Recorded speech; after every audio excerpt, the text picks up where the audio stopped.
Hey everybody, welcome to the Paranormal Peeps. It's a brand new podcast for all you fun-loving folks out there. And welcome thanks for being here, first of all. So congratulations. Everybody, yes, you all found us. So first of all, what are we about? Well, obviously by the name you should have figured out that we're about a show mostly about paranormal. Although we will talk about several different other topics. Mostly stuff that's creepy though. Cryptids, ghosts. We're all into ghosts. Horrifying places, experiences. You name it, we're going to try to cover all of it in one episode. Okay, everybody doesn't want to cover one episode. I'm getting stares like no. So we'll try to space it out. But first of all, let's introduce who we are. Who are your peeps? So we'll just go around here. First of all, I'm going to say my name is Mike. I'm one of your peeps, your new friends. Going around the room here from left to right, we'll go to Josh. And then we have Jamie, Laura, Elisa, and Terry. She's my wife. Terry's my wife. And Josh and Jamie are married too, so please keep your making out to a minimum over there. We don't want to... You won't hear it, don't worry. The microphones pick up everything. I'll mute them. So anyway, we wanted to, for our first show, we wanted to kind of introduce you to who we are, why we're doing this. Since we went left to right, let's go right to left this time. No, all right, we'll go back. We'll go left to right. I'm not prepared. So, Josh, first of all, just tell us a little bit about what are you willing to tell people about yourself? You don't have to give, where you work or what you do if you don't want to. But before we get into the paranormal, just who are you? In my daytime life, I'm actually a software developer. And in the nighttime, I am one of the leads of the wonderful CPR, which stands for Cold Spot Paranormal Research, as well as one of the investigators for HOPE. And that is our home investigation branch. So if you guys have issues that you guys want to come and investigate, we'll come out and check out your house for you. He's also an underwear model, but he's shy about that. It's in very small catalogs. All right. So, awesome. Jamie, just a little bit about you. Okay. Well, during the day I do data entry, and at night, obviously, I'm part of the different paranormal groups that we have here, and something personal, I like to bake. And she's really, really good at it, too. I'll vouch for that. Every time I've been here to her house, she's fed me. So, bravo. Laura. Who am I in my daily life, or my normal life? Something about you. So, I'm newly unemployed. yay! Thank you. It's not always a bad thing. No, this was very, very good. I do psychic readings during the day, and at night I'm enjoying this new group that we've joined here, and looking forward to the future. But I'm a very busy mother, and that's about it. All right. Elisa. I am a mother during the day, all day, 24/7. And then I have 3 little ones. And then I do nails also. I have a nail salon in my house. And now a part of this awesome, amazing group. I'm so excited. All right. And Miss Texas. Terry. Well, during the day, I sleep. I work a graveyard shift, so at night, basically in a nutshell, I put labels on poop. I work for ARUP Laboratories and work in their specimen processing department, and that's basically what I do in a nutshell. So, and then when I'm not working, I'm with these lovely, wonderful ghost hunting investigating people, this new team that I'm so excited to be joining. So Awesome. She's the one that got me here. But my name is Mike. I am a blood donor recruiter. I also am into all things Scottish. I'm wearing a kilt as we speak, modeling it for you over the air, so just use your imagination. It's a really big kilt, though, because I'm kind of wide. I'm also into sports. Love hockey. Love football. And yeah, it's kind of what we're about. And then, of course, as well, just like everybody else here, I am happy to be part of this new team. Actually, we just formed within the last month. We've been talking about it for quite a while, but coming together and actually bringing it together and actually being part of an official team happened kind of recently. And we're excited. We got a lot of great things in store for the team. We got great things in store for a lot of you listeners. And so we're going to ask just a little more of our getting to know yous. We wanted to talk about the things that people always find out when they find out you're into the paranormal or into ghosts or anything like that. There are questions that people always ask. It's just like when you're a guy in a kilt, the first question everybody asks is, do you play bagpipes? And I say no. And then the next thing is, what are you wearing under there? Which the answers vary depending on the audience. And we won't share those here because this is a paranormal show. But, so let's go around the room. So Josh, tell us, what brought you into the paranormal? I mean, it's not like it's a normal thing that people just do. I mean, like lots of guys watch hockey, lots of guys watch football, baseball. What brought you into ghosts, man? Actually, it was my wife. So I grew up, and I grew up in a very Catholic upbringing, and I was told at a very young age that there were evil spirits in the world, and if you ever saw one or came across one, you would die. And so I grew up terrified of ghosts. Didn't help that at a very young age I also watched Poltergeist and some Friday the 13th movies. So needless to say, it was quite terrifying for me. And so my wife got me in on our first investigation about 3 years ago, I think. And once I realized it wasn't all jump scares and terrifying stuff, I actually started really enjoying it. And then I've been hooked ever since. Right on. So we've been doing this about the same amount of time, about 3 years. Yeah, about the same amount of time, yeah. But I thought you were like way more experienced than I was. Well, you are, actually. But, you know, we all have our different scales there. So, Absolutely. all right. So, Jamie, what, besides your husband, what brought you into the paranormal? Like, have you been like a lifelong ghost hunter since you were just like a wee lass? Or?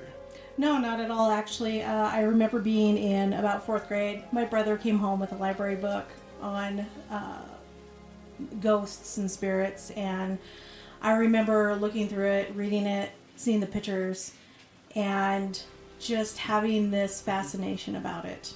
And I've got like 20 books on it in my closet, and I read all the time about the paranormal. And, the questions, what's after life, what's in death, what happens, and where spirits come from. So that's where my fascination started. All right. Laura.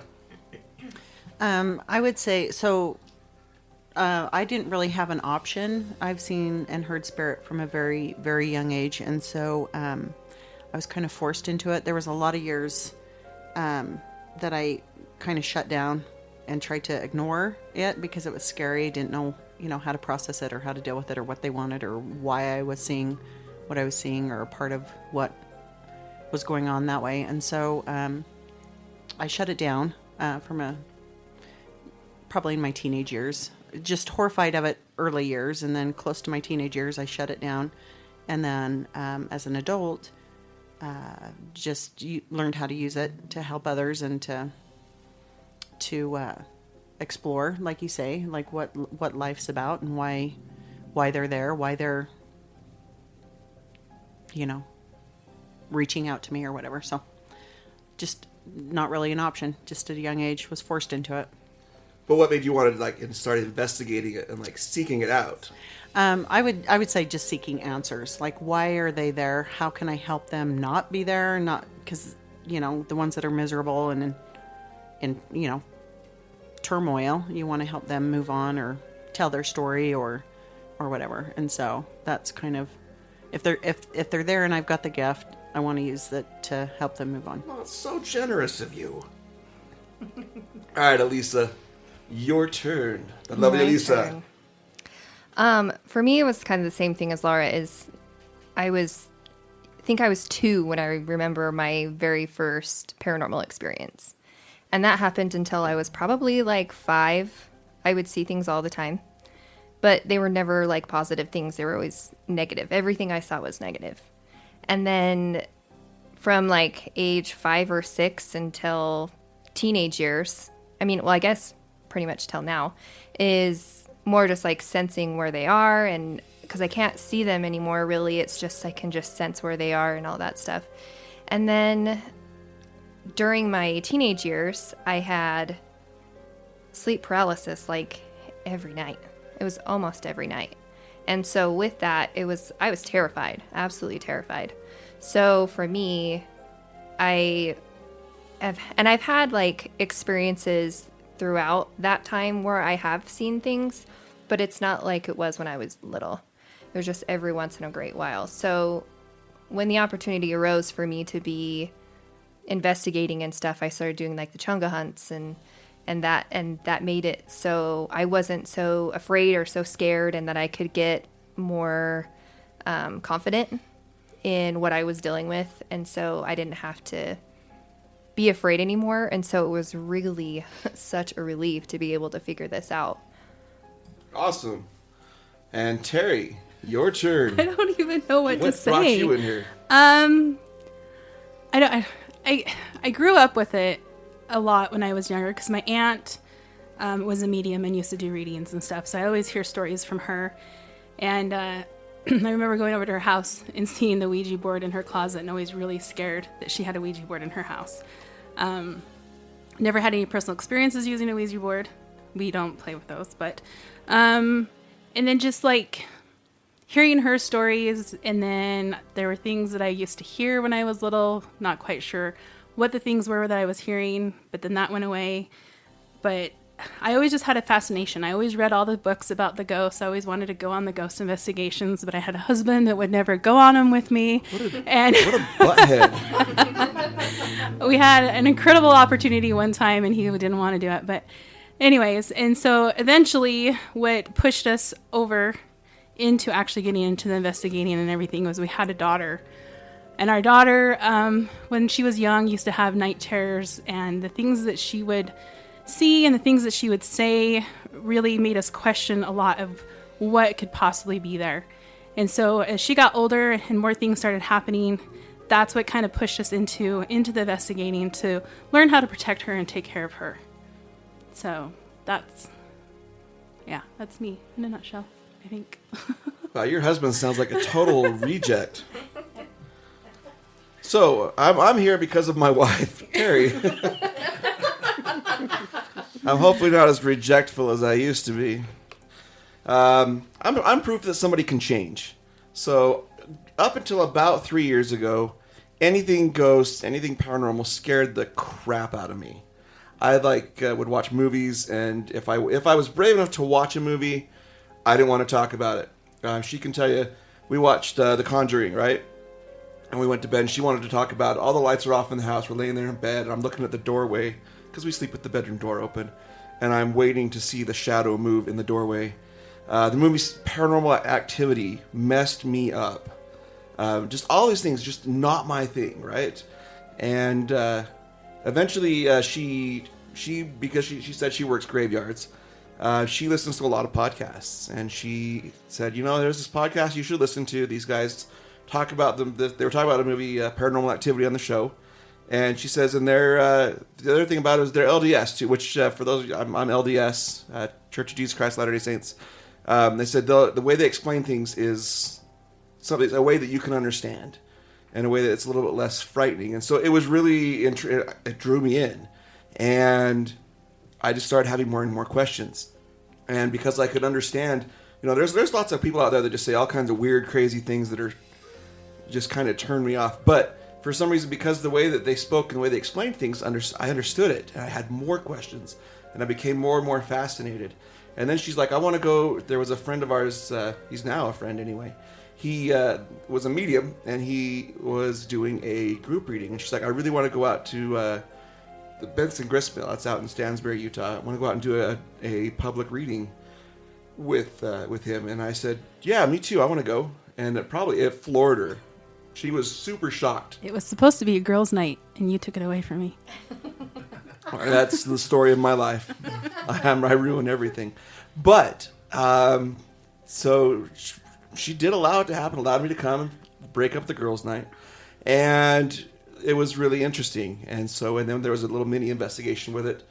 And that's kind of what brought me here. And then, through asking more and more questions, and I found the more I learned, the more questions I had. But the more I understood, the less afraid I was. And that's what I want people to know about the paranormal, is the more you understand, the less scary it tends to be. Doesn't mean that you're not ever scared, because if you're not scared, then this is just no fun to do anyway. But it's, like I said, they always say, you fear what you don't understand.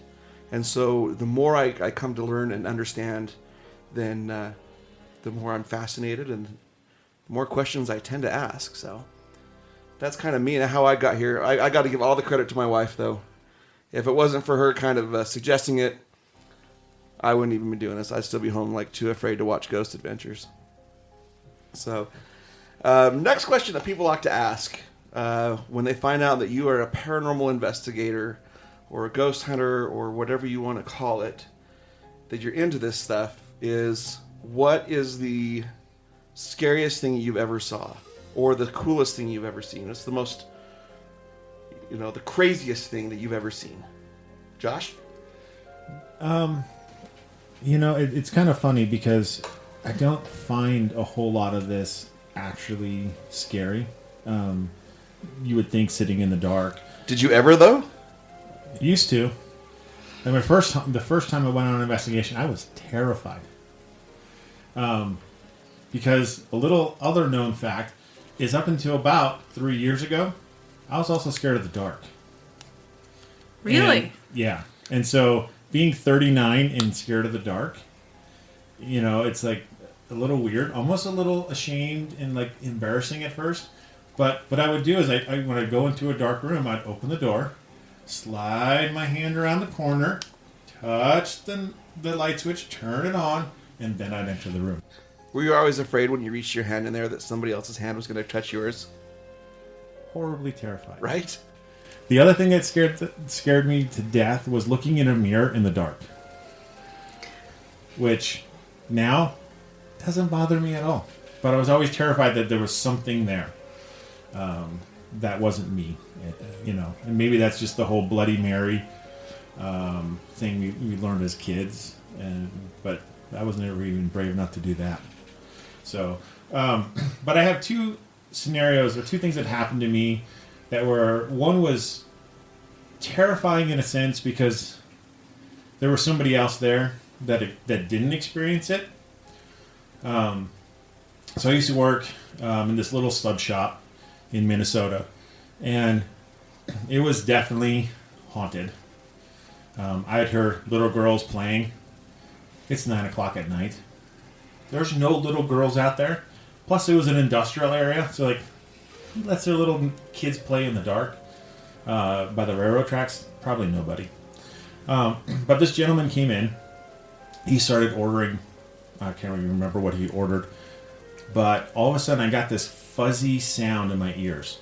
So you know how when you change a radio station and get that kind of staticky fuzz? So that's what I started hearing. Couldn't hear him anymore talking because see his lips moving. And then I heard a busy restaurant.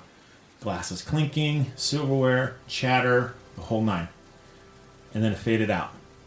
And the guy kept talking. He's like, he didn't hear it. I heard it. And it's like, yeah, that's a little terrifying. And that was before I even started investigating. I was much younger, just out of high school. But investigating, the scariest thing that's ever happened is we were doing an investigation down in Eureka. We're at the bank building. I don't know if any of you guys have seen the bank building. We're in this back room, and one of the investigators that we were with was like, sometimes there's a spirit that lives in, likes to hang out in this closet. And so she opened the door, and you couldn't see anything. Nothing jumped out at you. Although what I felt was this I don't know, almost like an energy rush out. And I'm not a small guy, and I'm sitting up against the wall, and I wanted to crawl backwards through the wall. And so it was terrifying in a sense of being scared and not knowing what was going on. But it wasn't like, something reaching out and grabbing you. But that's probably been the scariest thing, and it's hard to explain.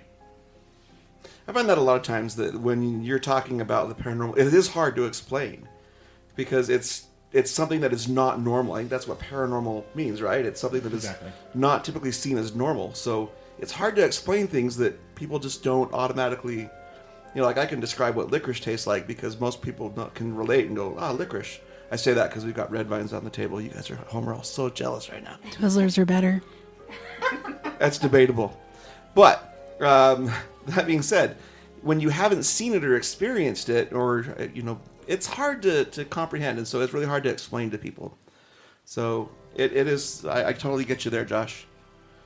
So Jamie, tell us about what is like either since you or before you were investigating, or even since you've started investigating the paranormal. What is like the scariest thing that you have ever seen, or the craziest thing you've ever seen? Mine borders more on cool. I was 16. My grandparents had went out of town for the weekend and wanted me to watch their place. Now, they live kind of out in the middle of nowhere on 5 acres. So I remember I was really nervous about staying there without anybody else. And I went out and I locked the gates in the, upper and lower driveway. I remember I set up kind of camp downstairs in the basement. I turned on the floodlights. I turned on the big projection TV. And I just remember being very scared of being there by myself. No neighbors in sight. So I lay down on the couch and I eventually fell asleep. I kind of awoke with a start and I sat up. And as I sat up really quickly on the couch, I hit the back of my hand on the coffee table corner. And I left a mark on the top of my hand, like a little cut. And there was this woman. And she was standing by the recliner that was kind of next to the couch. And she was just staring at me. And she was in a Victorian gown, a hat, and had like a parasol. And I heard her start talking to me. But her mouth wasn't moving. But I could hear her in my head. And she said that she was there. She knew I was nervous about staying there on my own. And I was frightened. And she was there just to watch over me. And to make sure I was okay. And she told me to lie back down and go to sleep, in which I did, because I felt like this sense of just calmness wash right over me. And I went back to sleep, and the next morning when I woke up, I thought, well, that was a really vivid dream, but it was a nice one, but I had that mark across the top of my hand. Now, interestingly enough, my grandma has a Victorian room downstairs, and she has like an old mannequin, and this old mannequin has this dress on it, this old Victorian dress, and it was the exact same dress that the woman was wearing in my dream or my experience, whichever it was, but her hair was different and everything. So I can't help but wonder, is it like this woman who maybe once owned that dress? So yeah, it was pretty neat. But my brother to this day still thinks that, my imagination, that the mannequin walked out of the room and came and talked to me, so he thinks I'm crazy. Well, we're all just a little bit crazy. Just a little. But no, that's awesome, and it's funny that people don't believe you either. A lot of things I would tell people, and there's like whatever, and they don't want to hear about it. And I'm like, right. Okay, well, back to whatever, Laura.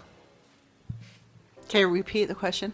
So, what's like the craziest thing or the scariest thing that you've seen or witnessed as either pre or just as a paranormal investigator?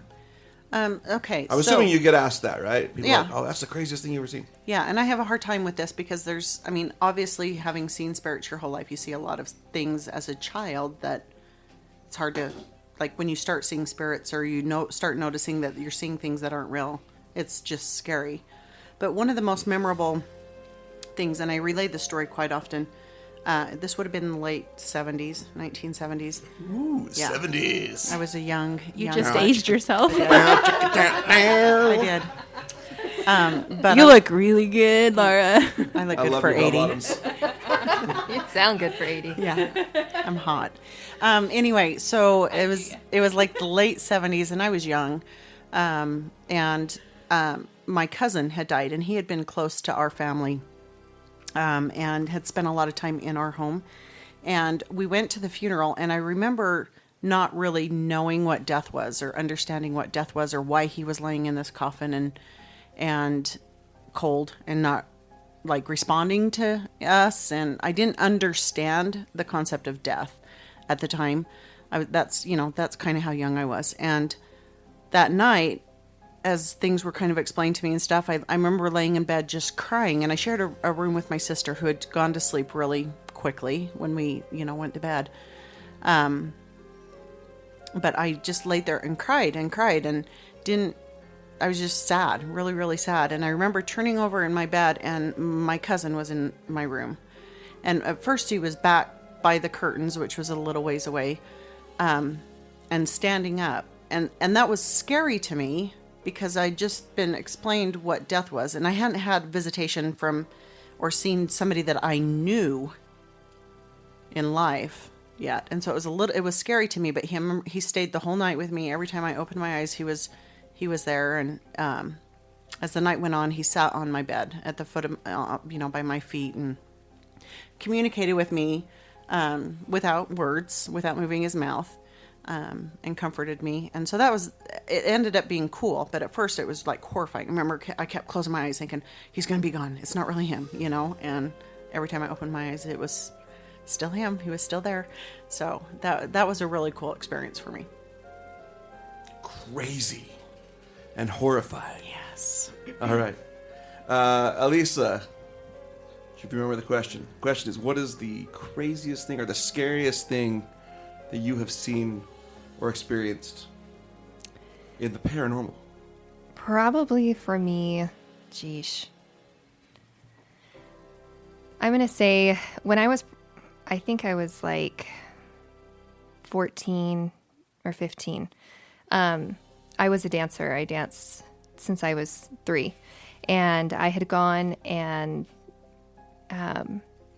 to San Francisco to dance for the 49ers halftime show. And while we were in our hotel, there was me and a girl that I danced with and her mom. And her mom shared a bed, and I had the other bed all by myself. And they were more towards the door on that bed, and I was the one closest to the window, and all by myself on that bed.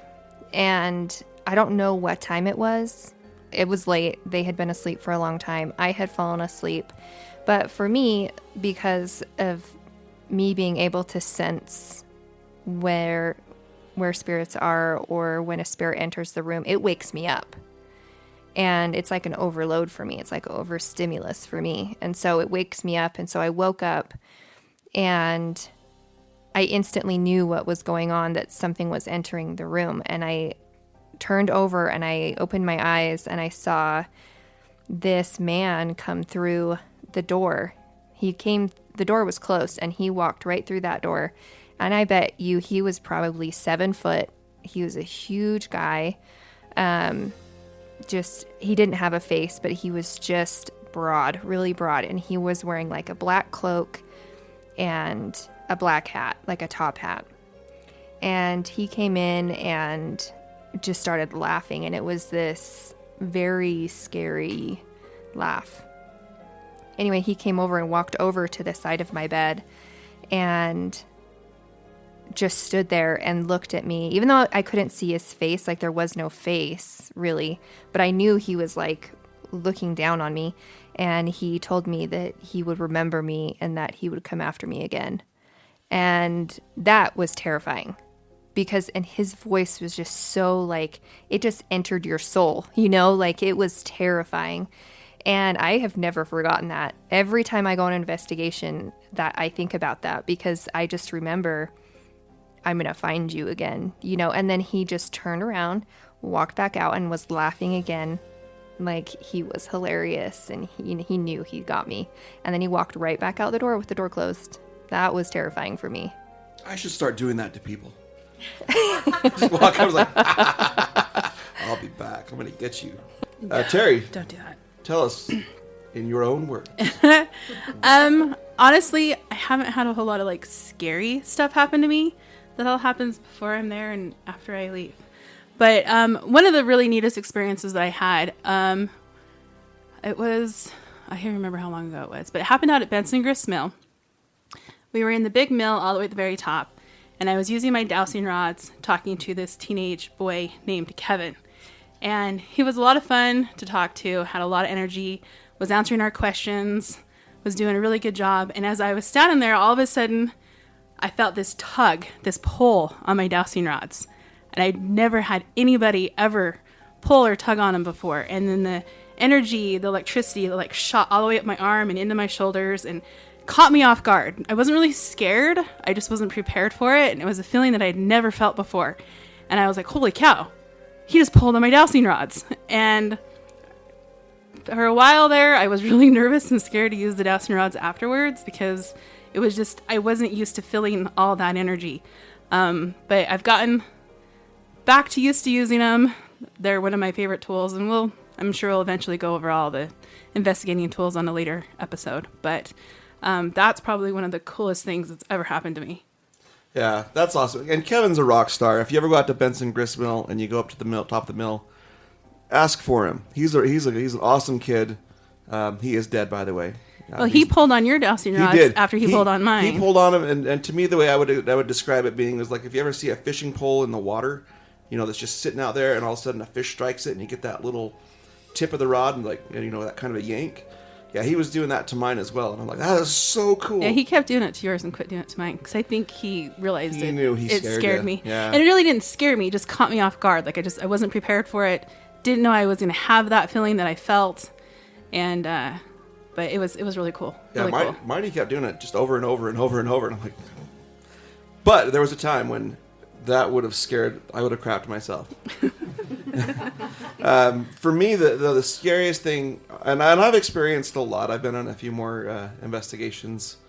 Terry's been home with the daughter for a lot of times, so I have a couple of more stories. But I think the thing that scared me the most, she was actually there for. It happened when we were newlyweds, had just moved into our house. We'd been married about a little over 2 years, and we had just come home from church. We were gonna have some lunch, change clothes, and just relax for the rest of the day. And I was in the restroom. She was out in the kitchen, and she's got the sense that something was in the other room. And the way that our kitchen and our living room are set up, there's a doorway kind of on each side. And so she started just kind of stepping in the other room just to see who's out there. And then just in time to feel like they went in the other room. And so she was chasing this energy. And you all know that feeling with, I call it the spidey senses, when you can just tell, just even though you don't see it, you can tell that somebody just walked past you, or you can tell that someone's behind you. So she had that where she was just constantly chasing this thing, and it kind of started freaking her out. So she comes to the hallway and sits down outside the bathroom door, just like, I'm not going to be out there anymore. So I didn't want to be alone anymore. She didn't want to be alone, and she didn't want to come into the bathroom because that's where all the scary things happen. But so when I finished my business, went out, and it was her turn for the restroom. And so I went out and started making some tuna fish sandwiches. And I'm sitting over here at the table, and I'm standing at the counter. And in our small little kitchen, off to the right, visualize this in your minds, right? So off to my right, I have a window, and we have vertical blinds. These are blinds that kind of hang from the top down, right? And you can twist them one way or the other.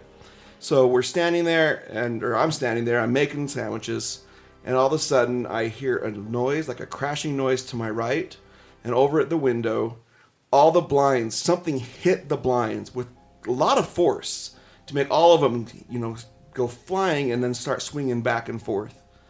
And I froze. And in fact, I don't know how long it was. She heard me go, "What the heck?" I think that's what I said. I might have sworn. It was "what the heck" or "oh my gosh," or it was something like that. I exclaimed in excitement. Oh, and I came out, and he's standing there white as a ghost, and I can still see the blinds, the vertical blinds, still swaying slightly because they got hit really hard. They got hit hard.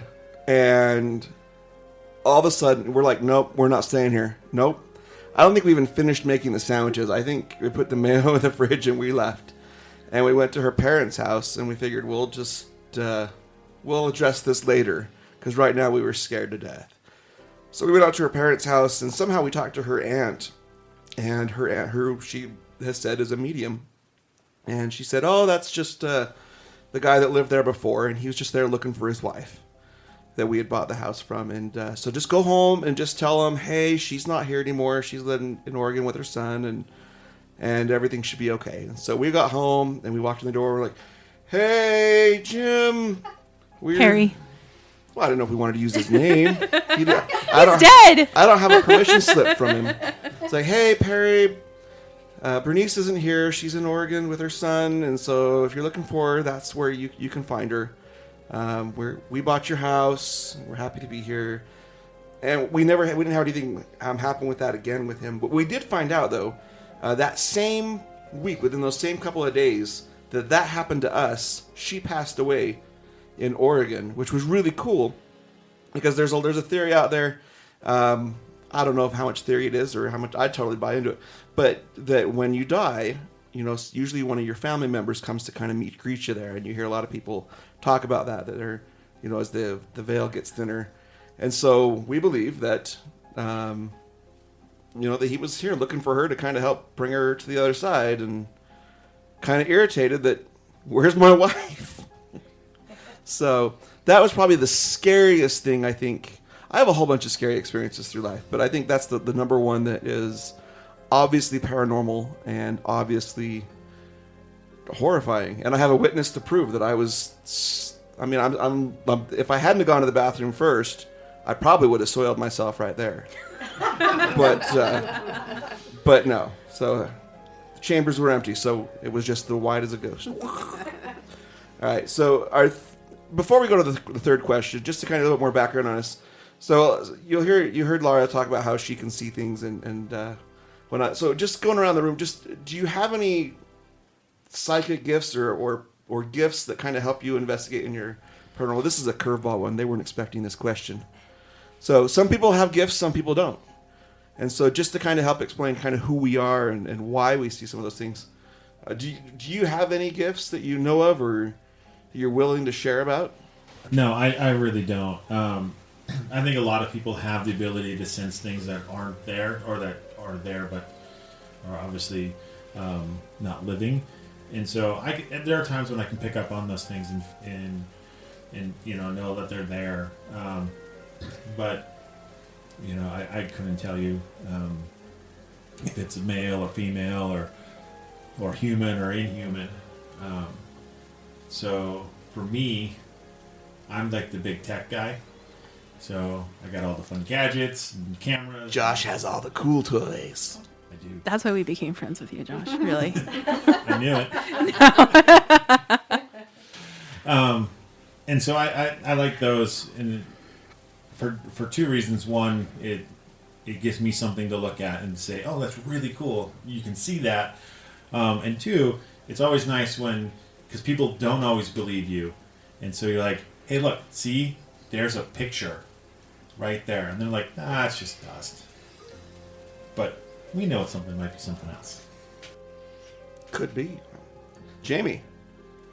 So I don't know. I've had experiences. Does that mean I have any sort of gifts or anything? I don't know. I really don't. I don't know. I don't think I do personally, but I think that the longer you kind of are in this field, and you You know you do. No, I don't. But We all know you do. Do we need to point out a few examples then? no, we're good. This is supposed to be short, so back off. Let me finish. So I don't believe I do, but I believe that the longer that you're in this field and that you go to these places, I do believe that your senses will become stronger and you're able to kind of sense when something's there or a certain energy. I could concur with that. I think the more you do it, the more things you do pick up on. But some of us have like more of a head start, though. Like Laura, for example. Laura, tell us about your head start. I have no gifts. Oh, Laura is full of crap. Laura is probably one of the more talented mediums that I have ever worked with. Oh, thank you. Thank you. Years of experience. She is humble. She is humble. I'll give her that. But and let me just go back because I'm hearing Josh say I don't have any gifts, and I'm hearing Jamie say I don't have any gifts. But I'm of the belief that everybody has gifts. There's some that will tell you that, oh yeah, you have no gifts. I think everybody has gifts. And I've seen and experienced Jamie's gifts, and I've seen and experienced Josh's gifts, but it's not my place to necessarily, well, this, you do this. It's a kind of a journey of experiencing and finding. But yeah, obviously I see and talk to dead people. I see dead people. Do you see Bruce Willis? He's alive. He's not dead. I don't see him. He's alive. But I think also, like, I tend to have empathic type gifts as well. Always been able to walk into a room and just know what's going on. Things like that. But my kids have always told me they could never get away with anything because I catch, they tell me a lie. I know the truth. And that I think my kids were robbed of rowdy childhoods, but didn't stop them. But anyway, yeah, I just want to make sure I'm very much of the belief everybody has gifts. If you're told you don't have gifts, you close that door, and you might believe it, you might come to believe it, but I don't buy into that. We've seen several people that have claimed they don't have gifts, and then years later doing this, all of a sudden they can feel things, sense things, and do things that they couldn't before. Right. And then on the other hand, you do get a lot of people that we run into that say, yeah, I'm a medium. It's like, yeah, you're about that's rampant, isn't it? You're about as having as many gifts as a box of rocks. Yeah. So. Or those that say, yeah, I've got this gift, and then the next week they have a new one. A new one that's Superpowers. Completely on the other end of the spectrum. Yeah. We won't go into identifying those people. we won't point fingers. Can we edit that out? Terry just had water coming out of her nose. All right, Elisa, tell us in your own words, what kind of gifts do you have, or that you notice you have, or? Well, my gifts are growing, so I would say Learning and growing. Yeah. So I could see them when I was younger, but that door obviously closed. And so now the gifts that I just have are sensing where they are, and male and female, and every once in a while, like, I'll see like an image in my mind of like what they look like, and I can describe them, or, in my mind, I can kind of sense on, their demeanor and what they're there for, or good or bad. That's more my extent of gifts. Okay. Terry. I have no gifts. Bull. I know. I don't. Okay. I have been told I have gifts, but I do not know what they are. Still trying to learn and figure that out. Although I have recently confirmed that I am a shield. So now learning this, it's something that I'd like to get more knowledge on, learn how to develop it more, learn how to work with it more. And maybe that's why nothing scary ever happens while I'm there, and it happens before I'm there and after I leave. So by a shield, you mean kind of like Bella Swan, right, from Twilight, right? You have like a protective bubble. Exactly. So I'll confirm this I have no too. idea. I'm assuming so. She does do this. As her husband, I can speak. I can confirm that a lot of stuff doesn't happen when she's there. It'll happen, like she said before, or just after. But I think she's got other gifts too. I think she's a lot more sensitive than she allows herself to know. There's things that when we've been investigating that she'll pick up on, and just like she's always known it. Just very good educated guesses. Wow. All right. For me, I am not a medium. I am a quadruple extra large, which does not carry any kind of psychic abilities with it. As far as gifts. I don't think that personally I have quite the range. Some people, I guess, you could look at it as like a fire hose, right?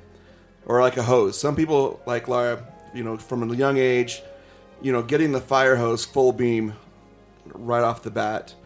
For me, it's kind of like a slow drip out the end, but a leaky faucet, and just that annoying drip. I do have that gift of being annoying drip, just droning on. But I have been told by mediums and by other people that I don't have any gifts. Just the gift of gab and being social, which is a gift. However, I think just like anybody can, everybody, like Laura, I like how Laura said everybody has spiritual gifts like that, because this goes into some of my religious views, but we have a spirit inside of us, right? And spirits don't have voices, mouths. Well, they do. I guess I take that back. But they communicate, telepathically. And so, just like anybody, I can oftentimes feel when there's somebody there. And that's a gift. And it's not as strong as everybody else's. But I also have been told that I can tell when I'm being lied to. So that when I am investigating and I'm talking to a spirit and it says, I'm a male, and I'm like, are you sure? I think you might be a female. That sort of a thing. Or when I think I'm talking to a little, we were just talking to a little 8-year-old girl, and now it's like, I don't think this is the same person anymore. And so I've been told that. I don't know how much I don't know. I do really have a gift with dowsing rods, though. With using them, I was really very skittish of them at first. The first time, and someone showed me how to use them, I was like, all right, I'll try it. And then by the end of the night, I didn't want to give them back. And they just work really well for me. And so I now even make them. And so if you want dowsing rods, reach out to us, and we'll get you all set up. But can I just add to this, too? Please. Looking back, Mike, we've been on a lot of investigations together. How many times have I just come up to you and said, Mike, I just need to touch you? Mm-hmm. And I reach out and touch your arm. What kind of a gift do you think that is? Magnetism. Animal magnetism.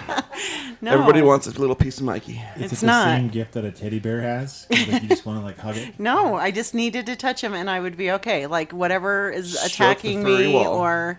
No, I think there's a very protection gift. A gift centered around protection, definitely. Grounding. Yeah. Yeah, I can see that. All right, so our third question, we could go on all night, but we won't. Our fourth question, Fourth because you added question. one in there. All right, the third pre-decided question is, where was your very first paranormal investigation? So we've all had these experiences. We've talked about, most of these experiences we talked about were all before we were investigating. So where was your very first paranormal investigation? And maybe even on where it was, but what was cool about it? Well, it's kind of interesting because my first official paranormal investigation has been on probably almost every paranormal investigator's bucket list ever.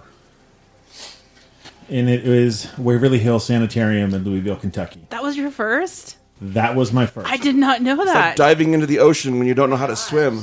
Yeah, exactly. You just Beyond jumped the- right into the deep end. Jump And we're right all into the deep jealous. end. All of us. So it's real funny because my wife found this event ticket, and we're going to meet some. We met some of the bigger names in the paranormal world, Steve Gonzalez and Dustin Perry and Josh Gates and John Zaffis. So we met all of them in a little lecture thing beforehand. But yeah, that was the first one. And so I remember standing outside, and we were in these big groups. There's about 100 of us there. And we're sending in these groups, and like, okay, you're going to start on, I can't remember, third floor or something like that, or first floor. And I was terrified. One, afraid of the dark, and there was no electricity in that building. There's no lights, and so it's like, wow, that's going to be scary enough.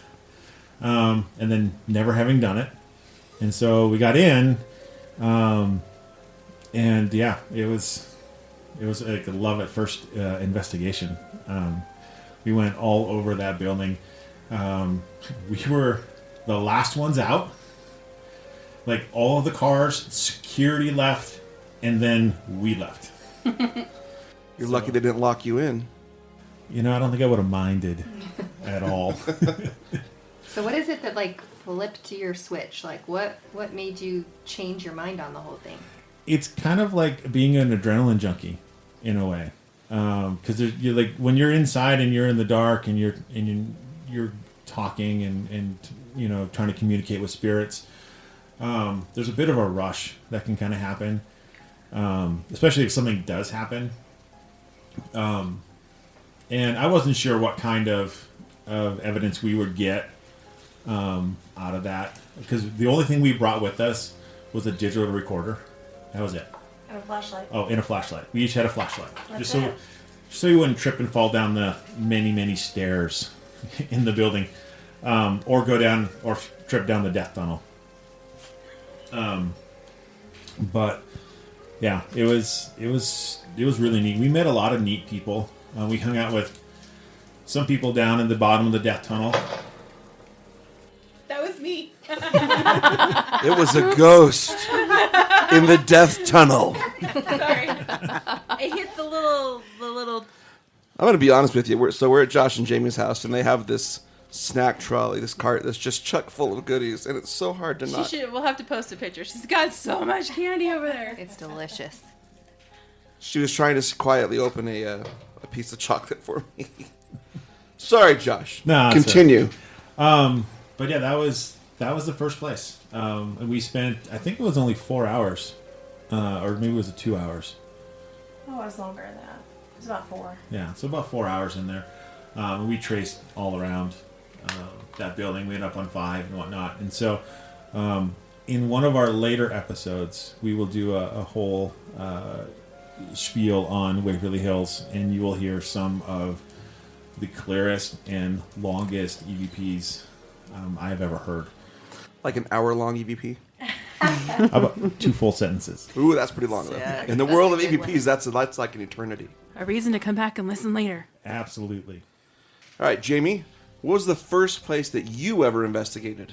Well, like Josh said, first official investigation was a big one, none other than Waverly Hills in Louisville, Kentucky. I remember I had to really talk him into that one. He was kind of against it from the get-go. I pretty much begged and pleaded, and when he says, okay, I bought the tickets, so there was no turning back. And yeah, I remember driving up and seeing the building, and you know, pictures and video do not do it justice, but in person it's just far greater than what you can even imagine. And I know he was nervous and scared, and as we're gathering in our groups outside of the building and who's going to go with what investigator, and I think we got Steve Gonzalez. Yeah. So down on the guys first. were so lucky. It was amazing. But, I mean, I was ready to crawl outside of the building and just go through one of the windows. I wanted in so bad I couldn't wait. So you're sitting there, you're excited to get in, and you can't wait to get in, and Josh is over here going, oh shit, what did I do? Exactly. He's like, I'm not so sure about this. And I'm like, We are let now on me the in. explicit list. But yeah, so we got in. It was amazing. I just remember wanting to go through every nook and cranny of that building, and it is so humongous that you can't. Not in 4 hours. You just cannot. But you know, in fact, you know, my go-to investigation tool is the dowsing rods, and when he had mentioned that we were down there with a couple other investigators, it was these 2 older women, and they pulled out dowsing rods, and that's where my fascination kind of began. And in fact, Mike, you were the one that kind of gave me pointers the first time I ever used them at Fort Douglas Military Museum. Awesome. And I haven't looked back since. But yeah, amazing place, Waverly Hills, and I can't wait to go back. What do you remember about the feeling of that place when we were there? Feeling? Yeah. I don't know. I was so excited. I couldn't even hardly stand it. I'm at the building, the property itself. Heavy. Definitely there's that heaviness to it. A lot of death.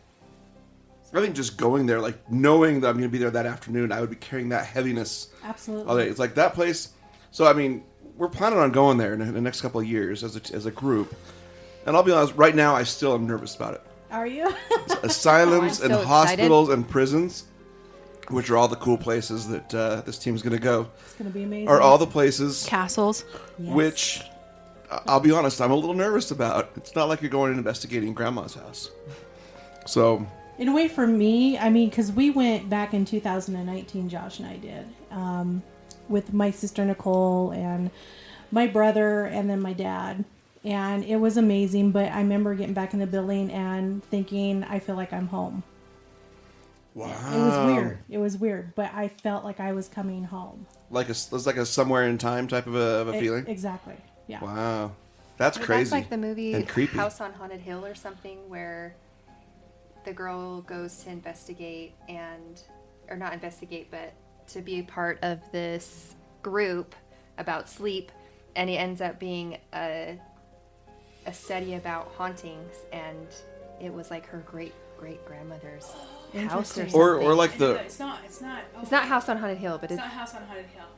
I just saw it for sale at Walmart, and I was like, I remember like that the movie. haunting. I think it's just called The something. Haunting, actually. Yeah, I think it's It might just be the called haunting. Yeah. But yeah, it's where she comes home. Or thing. here's just another theory. So there's the other one that was at The Others that has Nicole Kidman. Yes. I Yeah, love maybe that one. you're already dead. Well, that's a cheery And- thought. No, they're poking her. She's still there. Okay. So Lara, tell us, what was the first place that you ever investigated? Like investigated? Legally?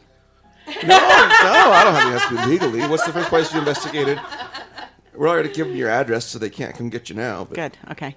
Well, I was fortunate enough, and I did not investigate here, but I just got to drop this little bomb. I have been, in Israel and in Egypt, and there is a lot of things over there that were cool. I was not investigating there. The first probably official, go with equipment and stuff like that would be a cemetery. I won't say which one. In Utah County that we did get caught, but I worked for the city, so we got off. But there was some cool stuff there, and it was my oldest child, who was an adult at the time, and a few other people so you always take flowers with you when you investigate at a cemetery. in the middle of the night. So yeah, so that they say, "What are you guys doing?" It's like, "I just came to visit my grandma, Beverly." Yes, right here. I'm putting flowers on her grave. She died at 3:00 in the morning, so I just She- wanted to come. And She died. She's my grandmother, but We're commemorating the exact moment of Yeah. her death. she died. 70 years ago. Maybe she's not my. Maybe she's my. Did I say grandma? Great grandma. See how good of a smooth talker you are in the middle of the night. As far as with the group, though, probably the first place I did was Leslie's family tree down in Santa Quinn. Santa Quinn, yeah. Yeah, as far as an official group. Awesome. Alisa. So mine was for one of the Chunga hunts. And Tell us what a Chunga hunt is really quick, for those who don't know.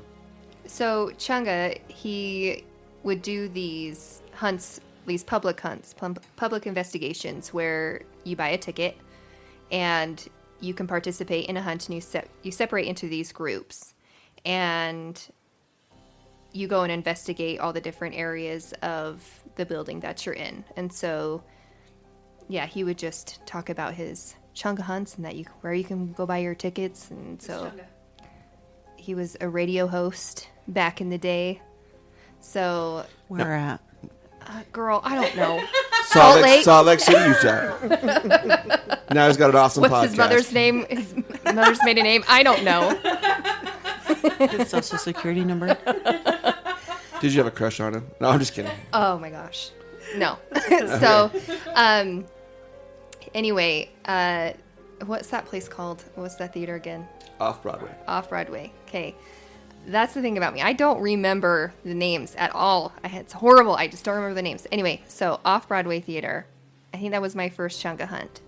And it was so amazing because down underneath the stage, we went underneath. me again. And thanks. You're ruining my flow. I'm sorry.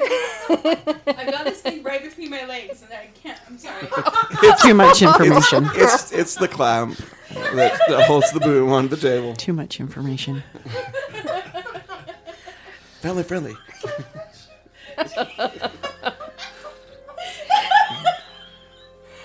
Okay. I'm sorry, Elisa. We can edit that all out. I'm sorry.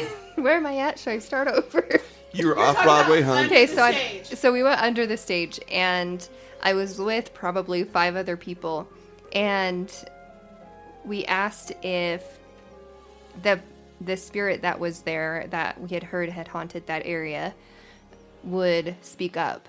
And we all heard it audibly. We all heard, "I'm here," or "It was me." I think she said, "It was me." And so we all turned in the direction of where she was at, but there was nothing there.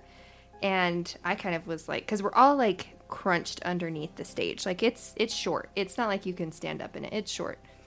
So we're all scrunched under there. And I was honestly thinking I was going to see some like girl like creeping out from the corner, but we couldn't see anything. And then I was super excited because I wanted to prove to my husband that I caught something on my recorder.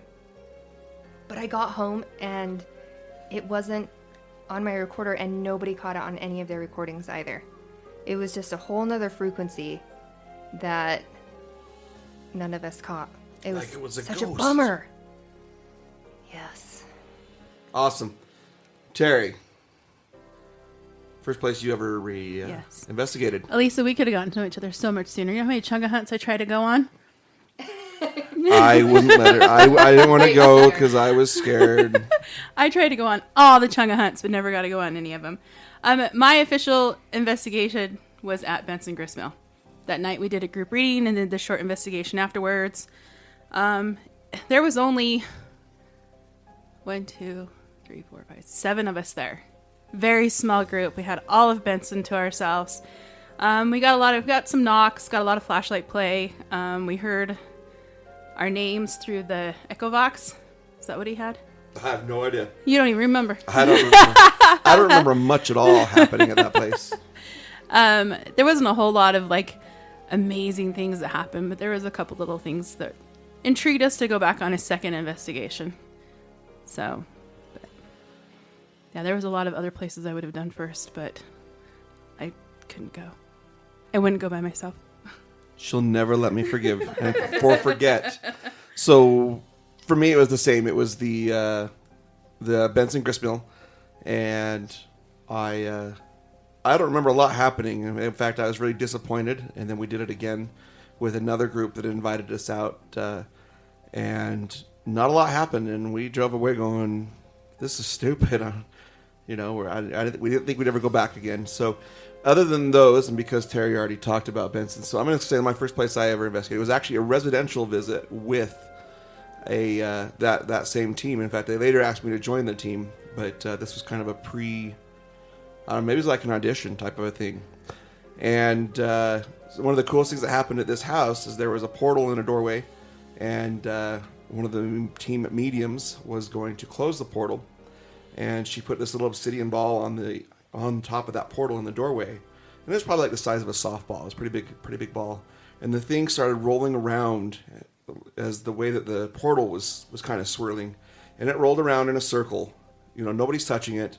It's rolling around in this circle, about a 15 to 18 inch wide circle. And then as she was working on closing that portal, the roll got tighter and tighter until it finally came to a stop. And that was one of the coolest things I think I've ever seen. And after that, I was hooked. And so, other than the Benson Gristmill, which turned out to be a big nothing burger the first couple times for me, that would be my first one, was that residential investigation. Why did you decide to go back, though? If the first 2 were so boring and nothing there, why did you even decide to go on the third one? That's a great question. So I had told them, these people, I wasn't part of their team at that point, but they, on their podcast that they were talking about how they needed to go back to this place and close this portal, but that she needed more priesthood to go with her. And I was like, well, I don't know anything about ghosts, but I do hold the priesthood, and I can totally come and help out with that, if it's something like that. And so they said, hey, yeah, come on, let's go. And it was upon that invitation that I went, not thinking I was going to see something like that. But it also shows that if you go on investigation twice and have nothing, But if you go back and remember, my best experience happened at Best and Crest. So you have some nights where it's just on and some nights where it's just off. Totally. So, well, that's a lot of questions. We've been going for over an hour now. So let's just kind of in closing. So let's tell us a little about, Josh, what about our team? Who are we? Where can they find us? Where can they find out more information about us, what we do? Talk about the team.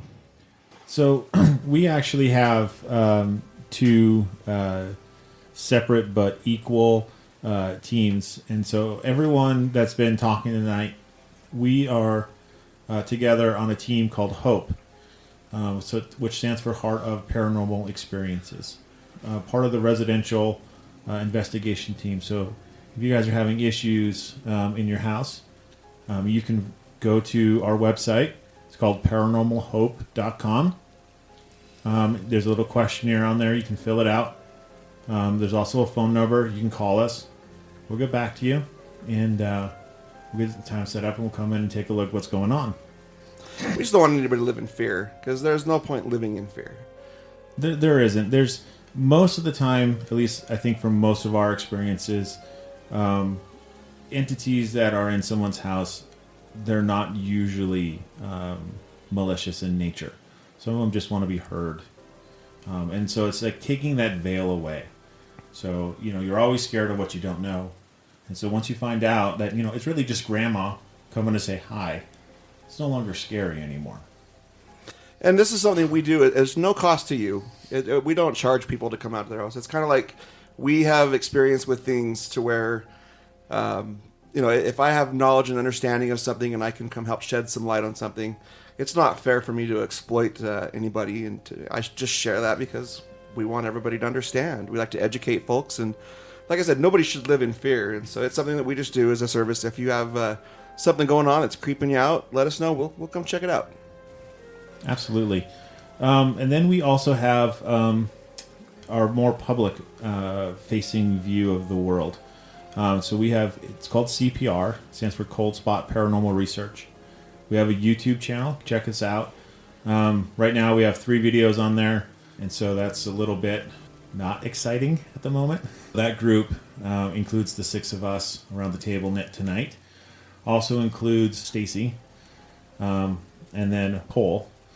And they're also members of CPR as well.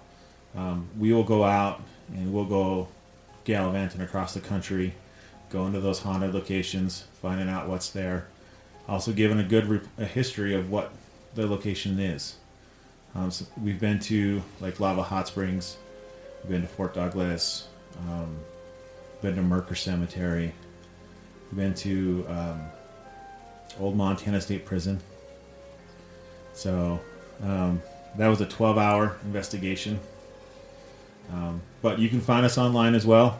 It's at paranormalcpr.com. So paranormalcpr.com, not paranormal.cpr, so paranormalcpr.com. That's correct. And then paranormalhope.com if you want to check out our residential sites. And then are we on Facebook? JB, tell us about where you can find us on Facebook. Yes, we do have the CPR Facebook page. It's a private group, so just send us a member request. We'll get you approved. But we post articles there. Sometimes we'll post EVPs that we've caught, upcoming events or investigations that we are going on. So and just a lot of fun stuff. So conversations, it's all good. All right. Anywhere else we can be found? Those We're on are the Book of Faces. Do we have a MySpace page? Oh, wow. No. We had one. Tinder. Instagram. Tinder for Lara.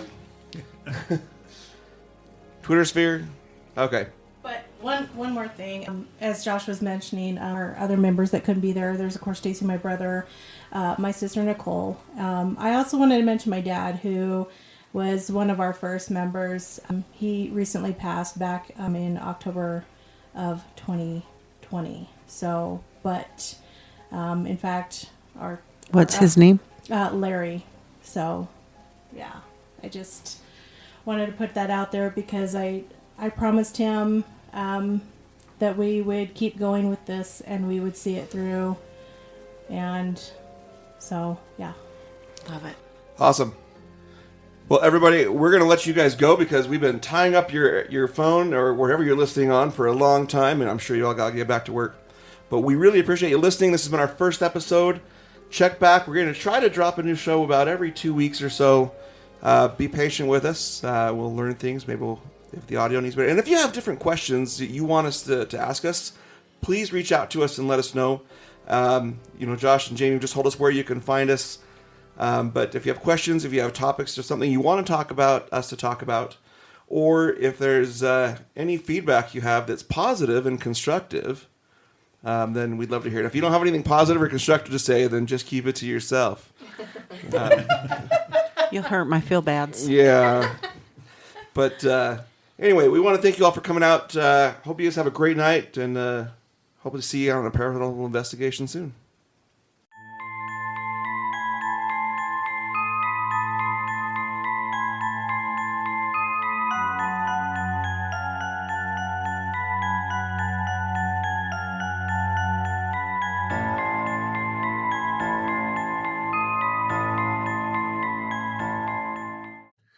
Thank you for listening to the Paranormal Peeps Podcast. You can find us on social media at Twitter at CPR Paranormal, on Facebook at Paranormal Peeps Podcast and Cold Spot Paranormal Research. And you can find us on Instagram at coldspot_paranormal_research.